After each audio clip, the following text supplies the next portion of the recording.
Sorry about that. Am I All right. on? Yeah, you're good, man. Sorry. You're good. So, I apologize. I should be better at that kind of thing. it's all good, man. It's all good. Anyways, man, it's good to have you on. I know a lot of us have been waiting. I mean, a lot of this community has, are big into this to this company, and I know that they were very much looking forward to having you on, man. So, thanks for taking the time. No problem. I just real quick before I proceed, I just want to have give a quick legal disclaimer on this. I'm just here to answer some questions and provide an update. Before I begin, I want to just make a statement that some of the things that I say might contain forward-looking statements, which are not guarantees of performance, nor guarantees that the events or statements will occur in the future. I just have to say it. So there it is. Let's get into it, though. I'm excited to answer some questions and get everyone back on the CNI wagon. Given what's happened in the last few months, it's difficult to watch the SB go to the place it's gone to, and no one could have predicted this. But I think it's in our best interest to talk about it, get everyone excited, and I know there's a lot of legs on this company, and it's going to have a great future. So let's talk about it. What Cool. do you have some questions you're going to ask me, or is there other people that want to ask me questions, or? Yeah, so how it's gonna work, like I have about 15, 16 questions here. We can run through them all. I know you are limited on time, so let's try and we'll try and get through all of these questions. If there's extra time at the end, then perhaps we can open it up if there's a few more questions. But I've also asked, people in this chat to type out questions as well in the CNI text channel. So I'll get to those if we have time, and if not, you can Yeah, I think. always, yeah. Yeah. Yeah, no, listen, I mean, I do have a hard out at 10:30. I'll try and push that another five. I already asked if I can kind of push that meeting an extra 5 minutes, but I would like to hear some questions from outsiders as well. So hopefully we can just skim through yours and get more individuals from the outside in too, because I'd like to hear some questions on the fly. Perfect. Awesome, man. So, first question. You've alluded to some acquisitions in other interviews. What can you say about those? What's going on? What's taking so long? Is there kind of a delay, or are those still on track?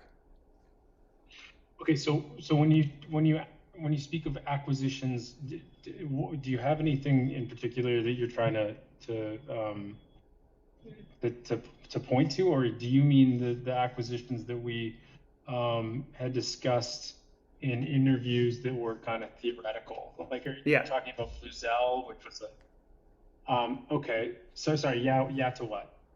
Yeah. So yeah, Bluezell would be one, and then like on in the YouTube in one of the YouTube interviews that you've done, you alluded to some acquisitions in the pipeline. So when you just kind of wanted you to elaborate a little bit on those or that.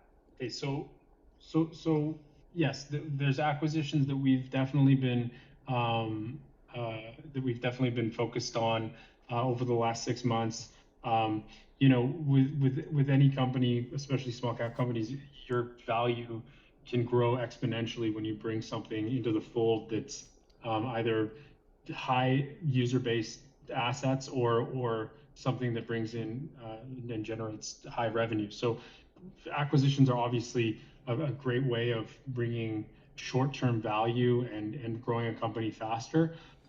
We've always had a focus on that, but we've also wanted to bring in companies that have a complement to our pre-existing tech. So our pre-existing tech is definitely it's something that we've really been focused on over the last 6 months, and we've been honed in on making sure that it's the most effective and efficient product for the general public. And then in doing that, our core goal was always to acquire other assets that we can plug into that ecosystem and cross-pollinate with the pre-existing user base of the VPN and the microblock miner and the crypto mining desktop software. So yes, there is. Unfortunately, I'm in a full blackout right now, and it kind of grieves me a little bit because a you'd see a very different side of me on the public side, on the reporting side, and you'd see a very different part of me in these types of interviews had we not been in a blackout. Because right now, Sorry, Sefton. Nate Nagel J1, mute yourself, please, now. Thank you. Not going to repeat it again, otherwise I will kick you out. Thank you.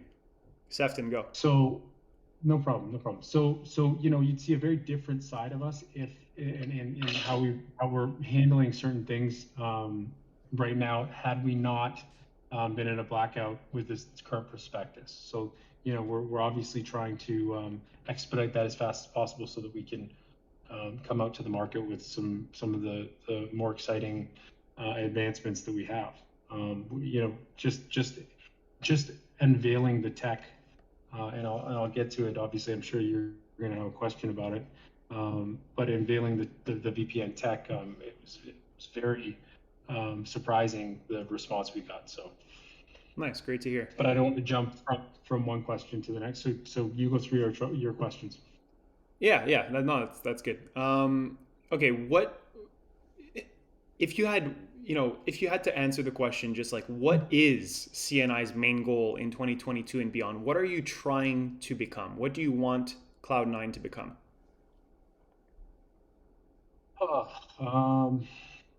What do we want?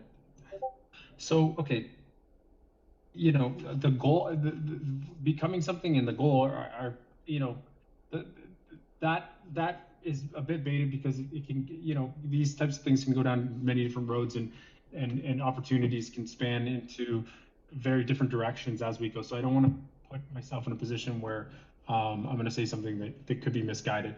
But what I will say is, the goal is to continue growing the company and the user base, and to find new products and services that, our user base want. That's really the core goal. And in getting things to the general public that people want, the value is always added. 2022 would be,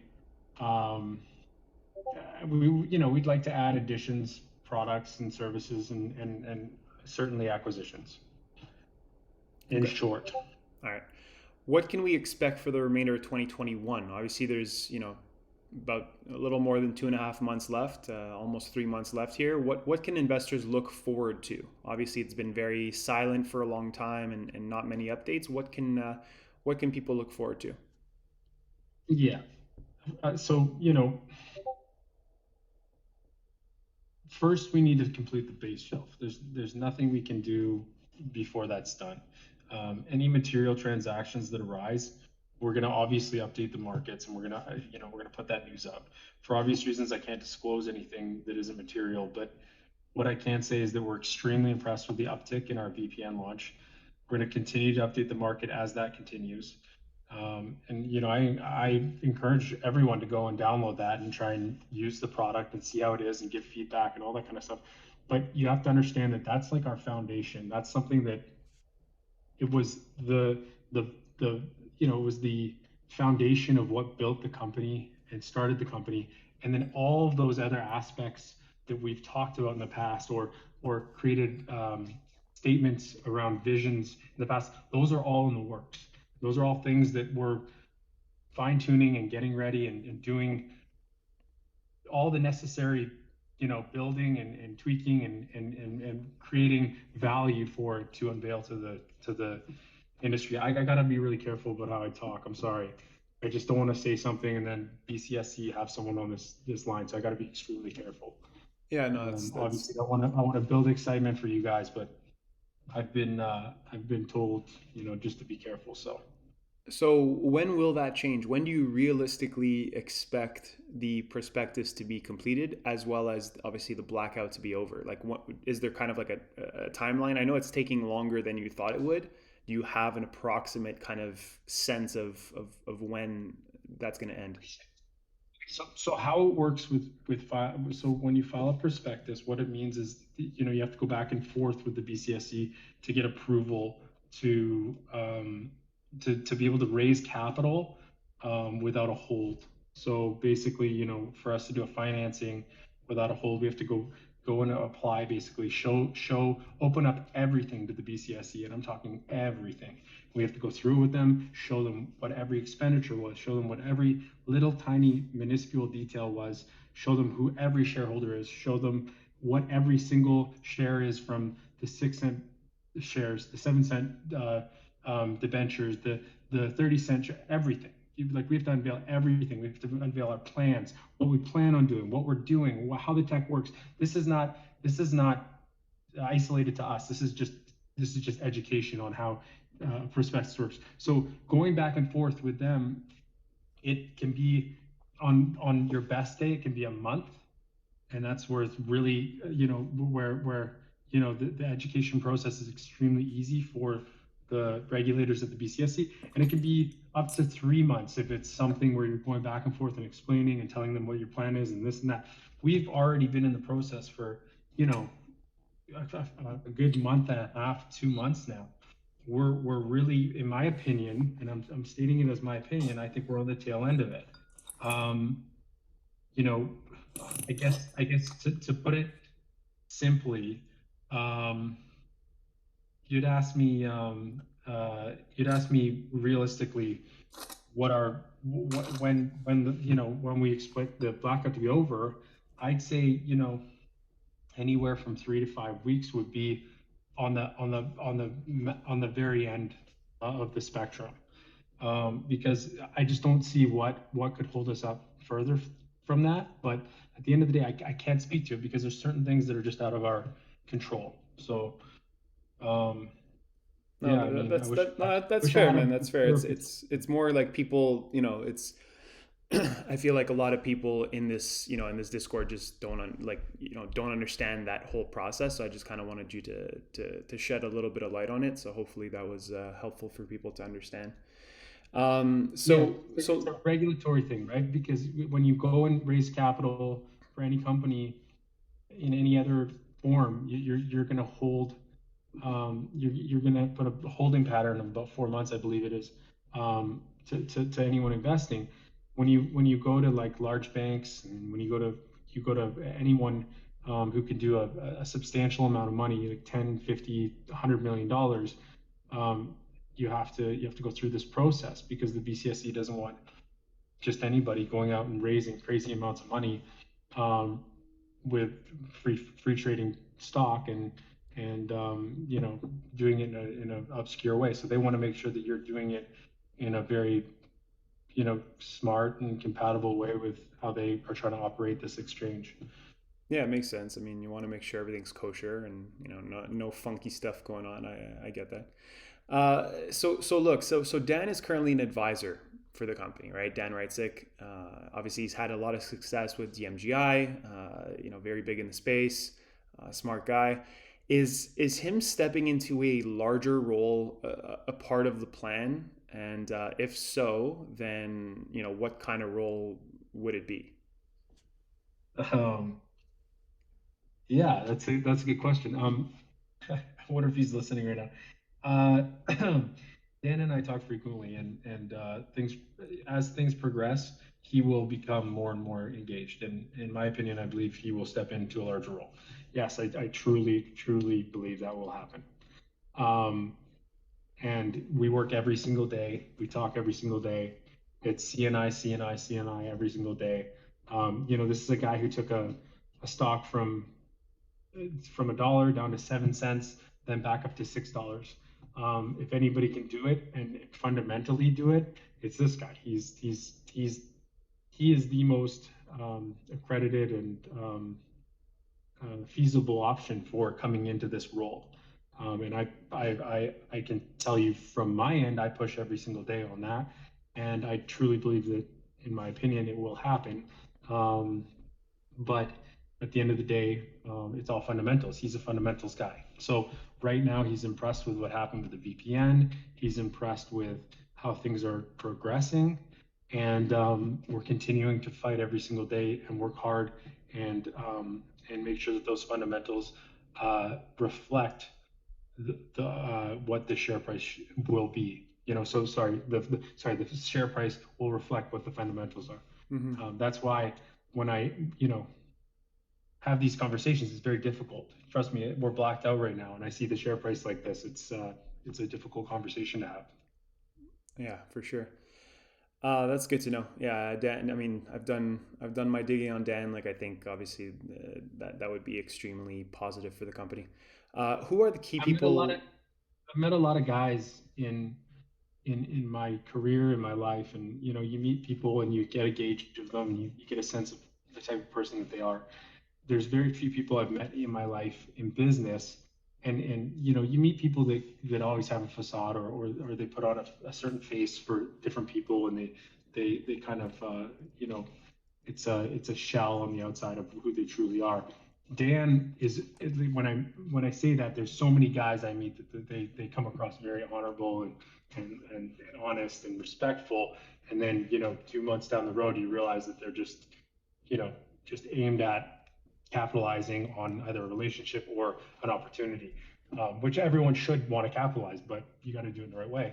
Dan is the one person that excites me in this vein because he is fundamentals 101. That's all he cares about. He wants to build something that has a extremely solid foundation, that has extremely good revenues, and then in his opinion, that will reflect on the share price. In DMG's case, on its own, he cold called Merrick from I'm blanking on the name now. But at the $40 blockchain stock on the New York Stock Exchange. Oh, Cold called this Mara. guy. Are you talking about Sorry, Are you talking about Mara? Marathon, Yeah, Marathon, Marathon. Marathon. Yeah. Yeah, so Marathon. So he cold called him, and this is when DMG was at like 20 cents, and he cold called him, got him to utilize their technology from DMG, and then put out press releases that they ended up doing a deal, put out press releases. Everyone from Marathon jumped over, New York Stock Exchange, jumped over to or NASDAQ or whatever, jumped over to the CSE and bought this small little DMG stock, jumped it up to $5. And that's his way. Like, he's like, why pay you don't want to go out and market so heavy on these small cap stocks. You want to put every dollar into building the company, and then do deals like that where you bring exposure from the masses in other ways. So he's smart like that. I don't align fully on that. I think marketing is extremely important, but I was very impressed with how he did certain things like that. He's a very, very smart guy. Yeah, and it's good to have opposing views on management. I always thought about, like, I always think it's, if you would just have one point of view at the top, it's not necessarily a good thing. I think there's different ways to go about things, and they, as long as you guys are integrating your ideas and working well together, I think that's for the best of the company. Outside of Dan, Sefton, who is heavily involved in CNI currently? Are Peter and like all these other guys, like, are they still kind of heavily involved, or just kind of on the outside looking in? Sorry, Yeah. Peter, explain to me, Peter Peter who? Peter Lee. Okay, so Peter Lee is on the board. Yeah. I have my own opinions about Peter. I'd rather not talk about Peter right now. Mm-hmm. It's he's he's not someone that was brought into this fold early on as a he was not something that I was how do I word this? Peter frustrated me, obviously, in many ways, and I think he frustrated a lot of our shareholders, and just in the worst possible times selling. But we were not in communication. He was a board member that was kind of rogue, and what happened is frustrating beyond belief. But Peter's involvement with the actual day-to-day business is not something that I got to be careful. I got let's sidebar that Okay, for so now. Okay. just answer this question. Who Let are me like let me the main faces of CNI right now, outside of you and our head Dan? of so our head of technology is Mike Shader, who's the original inventor of the technology, the VPN technology, the computer mining software for Monero and Litecoin. and then all the other altcoins we've added. He's that leading tech, and then he's got a team of about three three individuals in Texas, and then he's got three individuals over in Asia. So that's kind of his side of it, which is really the massive development side. Obviously, me as the president, and I've been dealing with business development, M&A, and all that kind of stuff. Dan and other advisors can continue to advise us in the company on various strategies, opportunities, potential acquisitions. Dan, comes with a great database of individuals that have been working with us as well. We've got a core group of management in the office, Justin, individuals that work every day. We've got our CFO, Nilda, and corporate secretary, Fernanda. We've got a decent 10-person team that are all working around the clock on various elements of the company. Okay. All right, cool. I don't know if you can speak to this or not, but can we expect obviously because you guys have been extremely quiet for about, at least 5-6 months now, not much. Can we expect kind of like a large marketing campaign? You say you're a marketing guy. Like, can we expect a marketing campaign to increase that investor awareness and regain that investor confidence as this, this limitless beta is being thrown out, and if so, like, can you discuss a little bit about that? Can you expect marketing on this stock? Is that what you're asking me? For both the product and the stock, like, can we expect to kind of be seeing anything in that aspect by the end of this year, let's just say? I'm gonna tiptoe around this a little bit. Awareness to the market is always important to any small cap stock. Um, I can't speak to our current marketing plans. Um, in recent months, we definitely have been pretty quiet, but as it pertains to our future post prospectus, um, we of course want to bring awareness to our stock and to our products. Cool. Does that help? Yeah, I mean, it's obviously there's things that What you? I look. I'm just I'm the interviewer, right? So, like, I'm trying to get as No, much no, no. I'm information as sorry. I possible, didn't and mean to sound then condescending there. I was actually, that wasn't, sorry, Jay. I wasn't trying to sound condescending. I was literally just reading what my brain was telling me to say in that instance, based on what a lawyer would tell me to say, because I have to be very careful, obviously.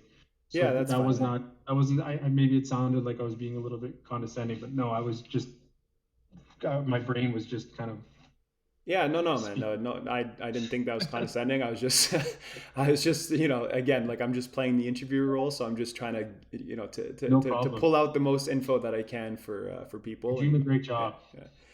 All right, let's go to the next question here. I know we're running out of time, so let's try and do like rapid fire questions a little bit. So, let's Okay. kind of stick it to maybe 30 seconds per answer. Sure. Sure. Um, okay, cool. So, you guys had a shareholder meeting in September. Any particular update that you've that you have for shareholders from that meeting? No, it was Okay. very uneventful. Very uneventful. Is the team staffed appropriately in order to deliver the objectives based on the recalibration CNI did in Q2 and Q3? And this team, sorry, say that again. Is the team staffed appropriately? Meaning, is there, do you Yes. are you guys short staffed? Are you guys good? Are you guys, like, No, yes? we're very healthy on the staffing side. We're Okay. actively adding new members and staff as we grow. Gotcha. You mentioned that the beta was coming along pretty well. I know that I don't know about a lot of people, but I have seen several people write in the CNI channel that they're still waiting to get approved, for manual approval. So I know there was a lot of interest in trying it out. So, is scaling up and automation still an issue? And when can these people expect to be approved so that they can start testing out the Yeah, product? Yeah, so we're not in beta anymore. We're live. Right. Yeah. Yeah. My bad. But yeah, like The that. You know what I mean, VPN, though. Yeah. the VPN has been released. You know, I'm gonna go a little lower than what I think I was told, but we received 49,000 applications. Okay. It was a reeling, exciting, but reeling amount of people trying to sign up. Um, we're wading through them because onboarding is very important. We have to go through it in a very, very thoughtful way, and we have to make sure that we're allowing the right people in to the tech, and so there is a little bit of a process. But I would rest assured that anybody that isn't onboarded as of this point in time will be onboarded within the month, Gotcha. and we're Perfect. we're actively creating um, we're actively creating a more seamless process to make sure that that isn't such a long process. In a perfect world, you would get onboarded the same day. So that's what we're working towards. Perfect. Yeah, I think that's what people wanted to hear. So that's great. You have mentioned a raise in the past. It does seem like you have enough cash. Like your burn rate is not high. Like it seems like you have enough cash for a while. Obviously, the share price has tanked over 80% in the last like 5 months. So realistically, how are you going to justify doing a raise below your last raise, or will the raise, only happen once we reach higher than the previous raise? Like, what is the plan with that? Again, Again, just speak to what I you will. can say. I know you can't say I'll exactly, say. I'll but say. yeah. I'll say this. I won't justify it. I won't justify it myself. I have family that was in at that price point. It's a difficult place to be. Having said that, I won't justify it. So I hope that gives some inclination to what we plan on doing. I don't, I think we're extremely undervalued. My opinion is that we're extremely undervalued. Um, I think that it's unfortunately, capital markets are capital markets. So that's something that we can't control. But having said that, I was buying in the market at 80 cents, 90 cents. This is all public knowledge. I think we're a very good value then. So having said that, yes, we do plan on doing a capital raise. I would not justify it in the range we're at right now. Um, and anything more on that topic, I'm going to have to wait until after the prospectus is done to discuss with you guys. Okay. Um, Obviously, you guys got your, some of your assets from VST, Victory Square. You know, they have shares at a much higher price as well. What is their current involvement in the company, if at all? So the CEO of VST is Shafin Diamond. He's an advisor and is active in the day-to-day developments and advancements of Limitless. Our tech was with Mike Shader. VST is a significant shareholder in CNI, and as far as I know, they haven't sold one share since they vended that in. I can get an answer to that pretty quickly, but I'm as of a few weeks ago, they hadn't sold one share, and I doubt they've been selling Yeah, this low. at this price range. They see the Yeah. they see the value too. So um,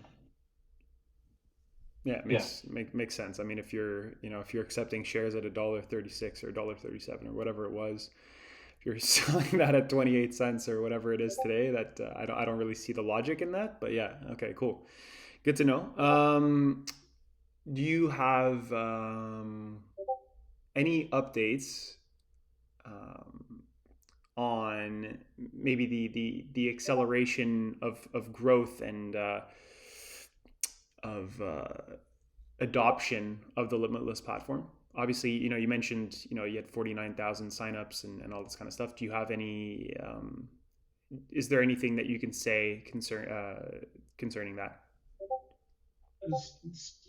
sorry, partnerships. Yeah, partnerships to potentially accelerate that growth of the Limitless platform. This was I, actually a question from one of the members here, so I'm just reading that one out. yeah, it's a great question. Again, I'm just trying to see how I can step around it to give you what you need without without going offside here. Yeah, at this time, I can't disclose what we're doing. We're always looking at opportunities and ways to accelerate the product. So, in that vein, yes. Uh, hmm, uh, Okay, let me phrase it this way. Let me I phrase it look this way. forward, yeah, I look forward to updating everybody post prospectus on that. Gotcha. Okay, so So, obviously this community owns like I think something crazy like 10% of the float. Okay, so obviously this community is very much invested in the success of this company. What would you tell these people that are here today and people that will listen later on, people that weren't able to listen live? What would you tell them to convince them not to cut their losses and hold through this time? Obviously, if people have hold this this long, I don't see why they would sell now. But basically, what would you say? Elevator pitch for CNI, 30 seconds, that's go. a yeah, that's a hard pill to swallow for anybody. I mean, unfortunately, the public markets are always a risk, especially when you're dealing with small cap space. But however that may be, the stock is not the company. The company is not the stock. I've said that. That's the famous quote. Our main focus is fundamentals and building investor value. I understand the frustration just as much as anyone.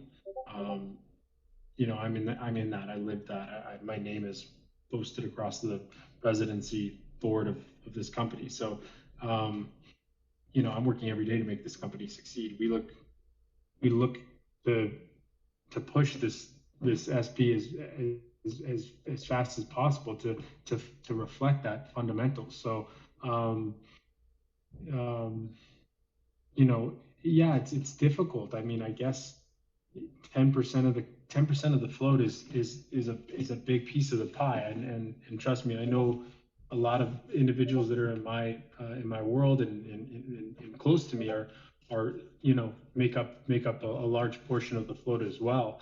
Um, what I tell them is what I would tell anyone. Obviously, do your homework. Look at what we're doing. Look at everything behind the scenes. We're unveiling we're pulling back the curtains for the BCSC right now and going through um, as much due diligence as one would have to go through to do anything. And so, that's not just a benefit for us to go and raise money. That's a benefit for our our um, our stakeholders to see that the company is legit and there's a sound tech behind it. But I guess for me, there's nothing that's I'm in this until this is a win. So um, it's difficult, and I hate thinking about it. To be honest, it makes me kind of a little bit sick thinking about people that have lost, you know, a large position of their value through the capital markets. I hate it, but unfortunately, it is what it is. I've been there. I've done that. All I can do is work as hard as possible to make this a success and get our share price reflective of what we have. Gotcha.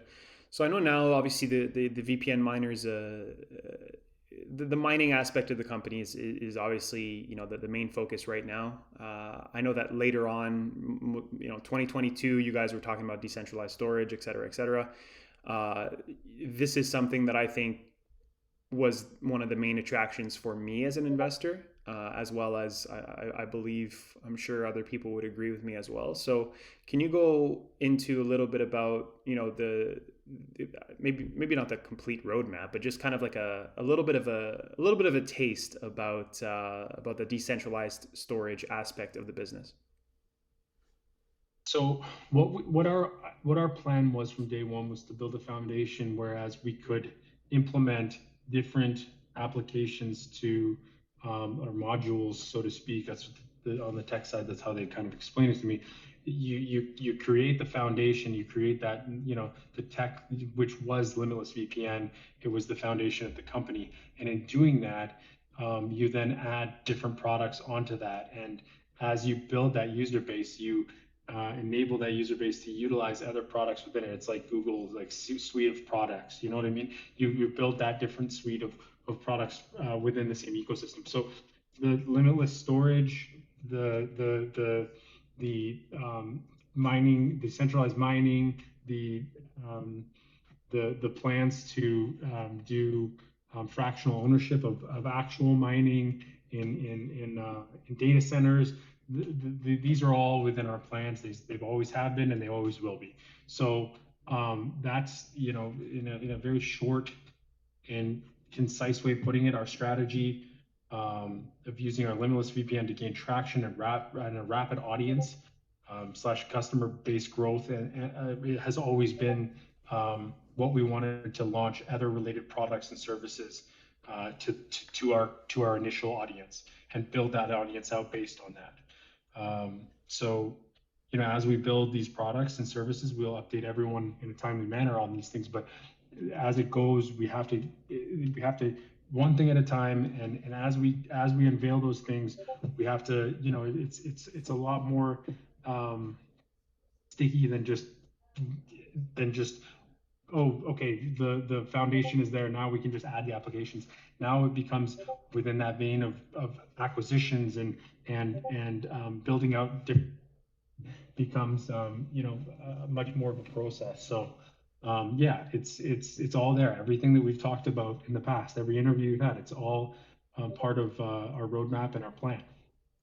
Awesome. So that kind of finishes up my questions. Do you have? 10:39. It's 10:39. I've pushed to 10:45. So let's bring in a couple people. Yeah. So just because I want people to feel like I'm actually yeah. answering real questions. Yeah, that's just what I was gonna say. If you had 5 minutes, then I'll just open it up to the field of people. Yeah, I'm late. I've pushed it to 10:45. So let's bring a couple people in.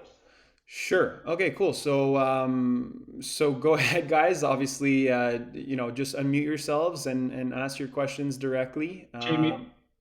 Jay, maybe you should pick, because you're gonna get a flood of people now. Yeah, I'm just not sure. Like, can people raise their hands or something here? Is that doable? I don't even know. Okay, look, if you want to ask a question, just type in the CNI chat, and I'll say, when I say your username, just you can unmute yourself and ask the question. Okay, so if you want to ask Sefton a question yourself, just type in the CNI chat now. Just type in, I don't know, type in anything, and then I'll get to you. While you guys are doing that, so Sefton, this is Darren. Do you think you can take some time and put a presentation together and put it on your website? I think a lot of shareholders would benefit from what's in your brain, getting it put out on paper to understand what the business vision is. So when you go to the website, there's nothing there, right? So they'll gain a lot of credibility by doing that. So just a recommendation. Absolutely, yeah. We do have a corporate a package that we do have put together. Unfortunately, a lot of stuff has been skinned off of the website right now due to a few different things we're doing within the prospectus. I keep utilizing this prospectus as like my kind of scapegoat, and I don't like that. But there's certain things that we're doing right now, and once you see in the next few weeks this come to a close, you're going to see a lot more stuff. Our website has already been updated. We just haven't put it up. The new website will be up though within a few weeks from now. So I appreciate that. Darren, anything else, or? I think that's better. Just let people jump in. Yeah, I agree. Seem to work. Yeah. Oh, I think we're excited. We're starved for information, right? So thanks for that update. No problem. I totally get it. Okay, Mike 7, your turn. You can unmute yourself.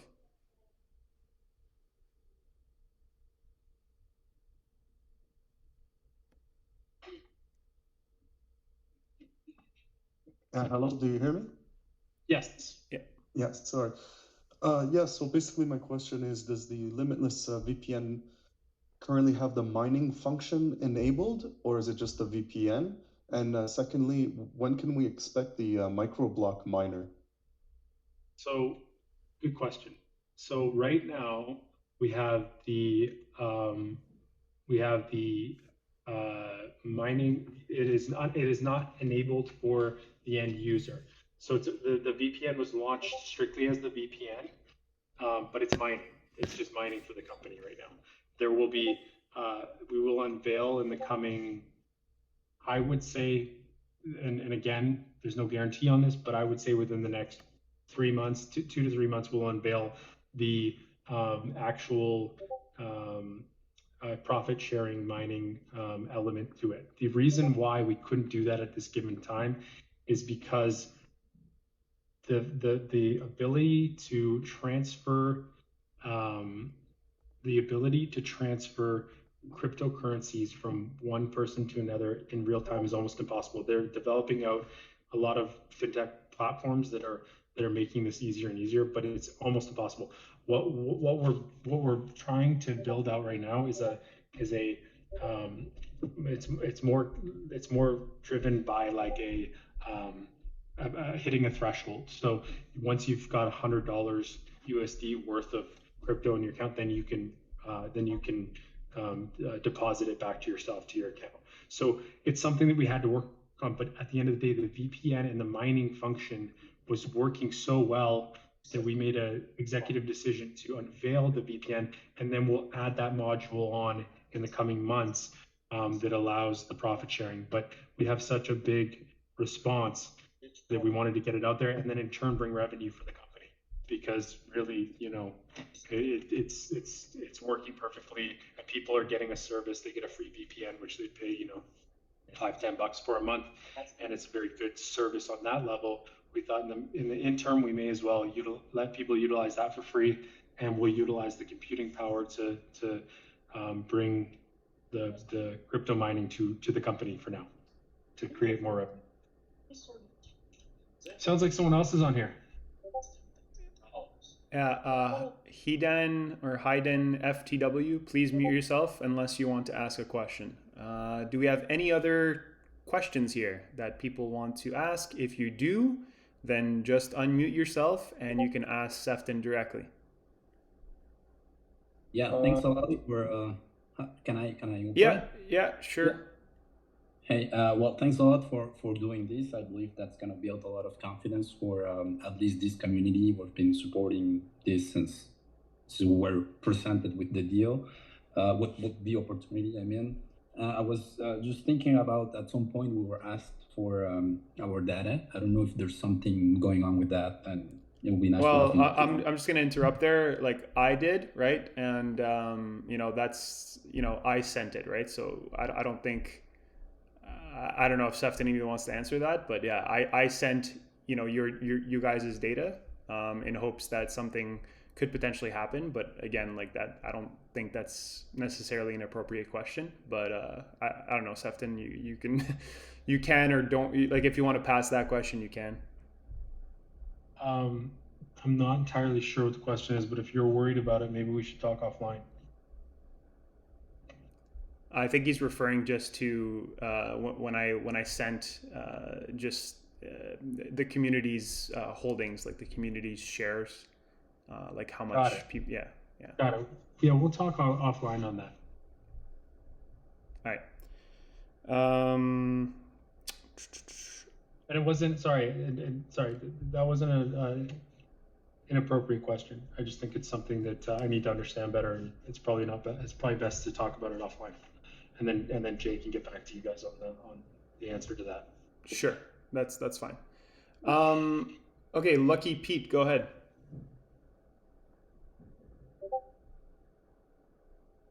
Yeah, hi Sefton. I'm just wondering if that 11 a month per user has been holding up through beta.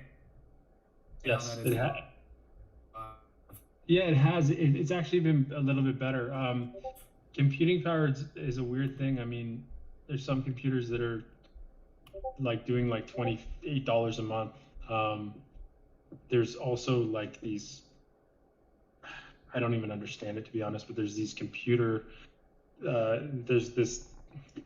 there's these computers that guys are building. They're like just miners. They don't even have screens on them, but you can download the product onto that.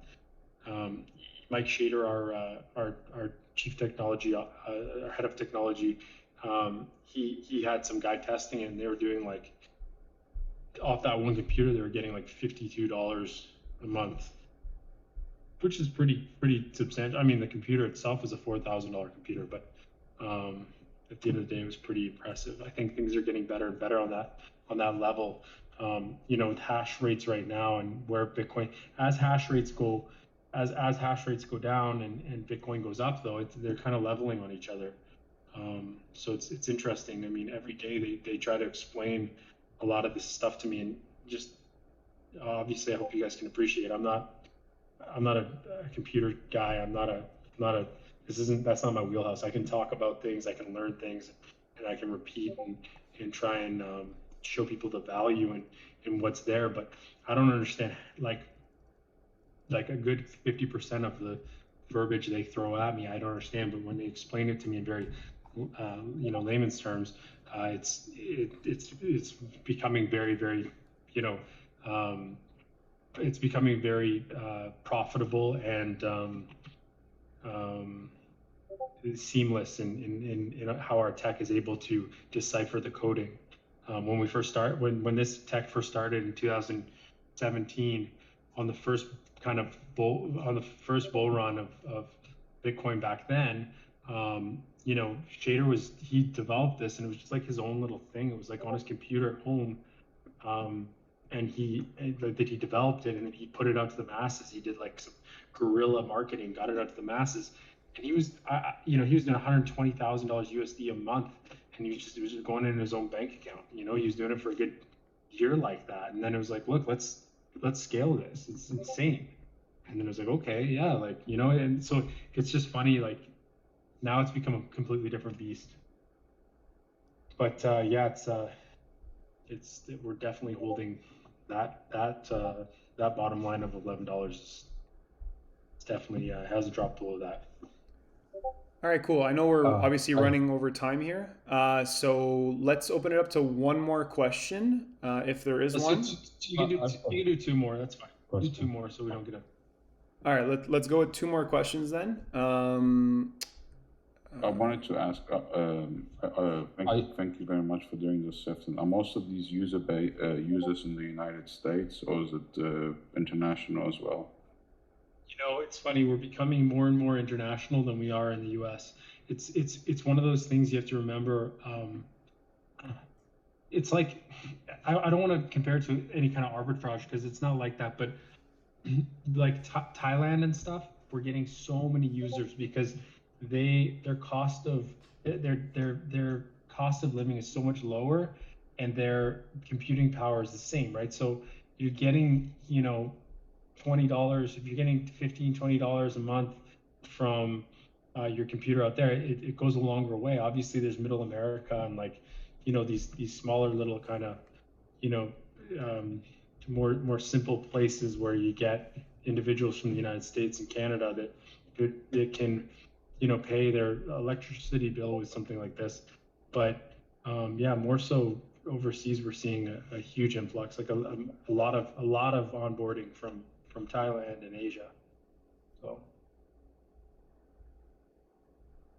hey, could I ask the last question? You sure can.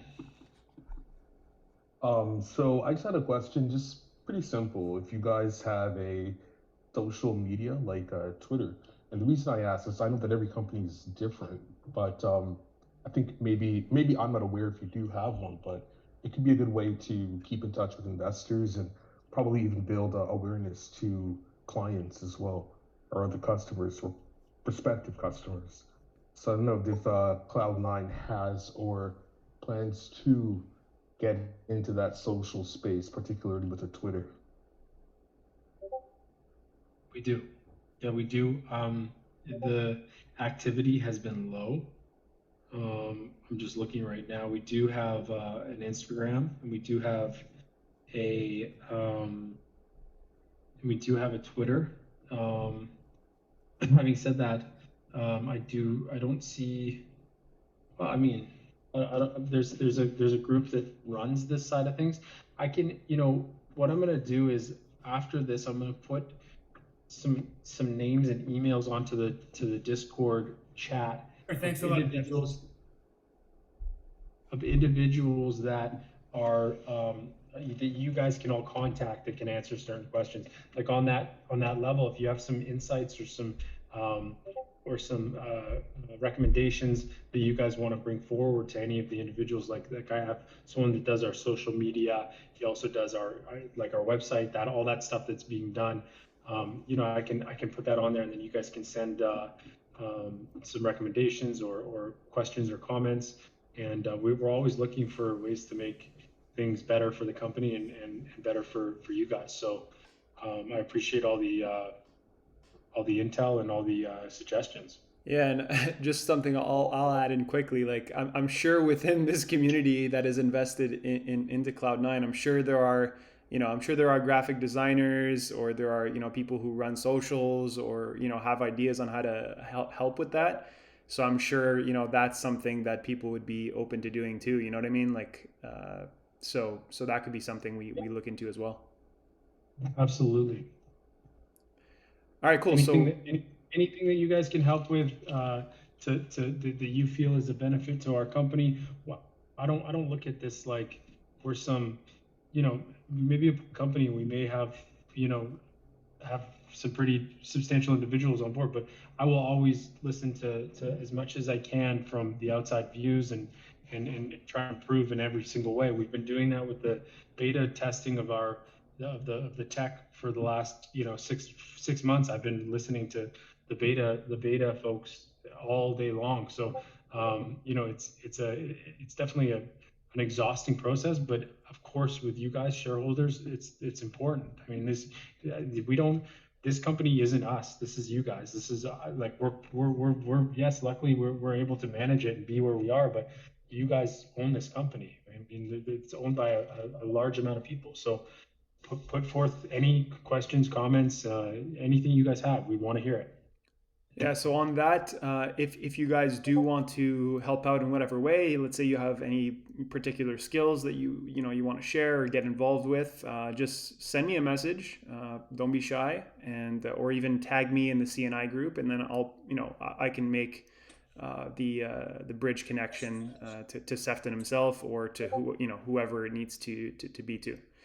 So let's wrap it up with that. I know you've already stayed much longer than you thought you would, and so on behalf of everyone, I'd like to say thank you. I'm sure this has been very much appreciated by most people here.